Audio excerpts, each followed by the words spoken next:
സുഭാഷിതങ്ങളുടെ പുസ്തകമാണ്, 11-ാമത്തെ അധ്യായമാണ്, 6-ാമത്തെ വാക്യമാണ്. സത്യസന്ധരുടെ നീതി അവരെ മോചിപ്പിക്കുന്നു, ദുഷ്ടരെ അവരുടെ അത്യാഗ്രഹം അടിമകളാക്കും. നമ്മളെ മോചിപ്പിക്കുന്നത് നമ്മുടെ സത്യസന്ധതയാണ്, നമ്മളെ അടിമകളാക്കുന്നത് നമ്മുടെ അത്യാഗ്രഹമാണ്. ഇതാണ് ഇന്ന് വചനത്തിൽ പറഞ്ഞു വെക്കുന്ന കാര്യം.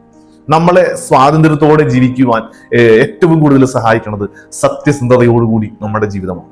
അവരങ്ങനെ ചെയ്തു, അവരിങ്ങനെ ചെയ്തു, ഒരു പരാതി നമുക്കുണ്ടാവില്ല. നമ്മൾ സത്യസന്ധരായിട്ടാണ് മുമ്പോട്ട് പോകണമെങ്കിൽ നമുക്കതെല്ലാം അത്രയ്ക്ക് വലിയ കാര്യമൊന്നും ഉണ്ടാവില്ല. അതുപോലെ ദുഷ്ടരെ അവരുടെ അത്യാഗ്രഹം അടിമകളാക്കുന്നു എന്നുള്ളതാണ്. ശരിക്കും പറഞ്ഞാൽ നമ്മളെ ചില കാര്യങ്ങളിൽ കെട്ടിപ്പിടിച്ചിടുന്നത് നമ്മുടെ ചില അത്യാഗ്രഹങ്ങളാണ്, പണത്തോടുള്ള, അധികാരത്തോടുള്ള. അപ്പൊ എന്താ, നമുക്ക് വേറെ ഒന്നും ചെയ്യാൻ പറ്റിയല്ല. അത് കിട്ടണമെങ്കിൽ നമ്മൾ ഇങ്ങനെയൊക്കെ ചെയ്തേ പറ്റുള്ളൂ. അപ്പൊ നമ്മളെ ശരിക്കും പറഞ്ഞാൽ ഈ സ്വാതന്ത്ര്യം തരുന്നത് ഇതുപോലത്തെ അത്യാഗ്രഹങ്ങൾ ഇല്ലാതിരുന്നാല്, അതാണ് നമ്മുടെ സത്യസന്ധത, നമ്മളെ അതിന്റെ നീതിബോധം നമ്മളെ മോചിപ്പിക്കുന്നു എന്ന് പറയുന്നതിന്റെ അർത്ഥം. നമ്മൾ ഇങ്ങനത്തെ ചില അത്യാഗ്രഹങ്ങളായിട്ട് നടക്കുമ്പോൾ നമ്മൾ കെട്ടിപ്പടഞ്ഞു പോകും. അവരുടെ മുമ്പിൽ തലകുനിച്ച് നിൽക്കേണ്ടി വരും, അവരുടെ മുമ്പിൽ ഓച്ചാനിച്ച് നിൽക്കേണ്ടി വരും, അവര് പറയണ പോലെ ചെയ്യേണ്ടി വരും. പാളിപ്പോണ സ്ഥലങ്ങൾ അവിടെയൊക്കെയാണ്. തിരിച്ചറിയാൻ പറ്റണം കേട്ടാ. ഈശോ നമ്മളെ സമൃദ്ധമായിട്ട് അനുഗ്രഹിക്കട്ടെ.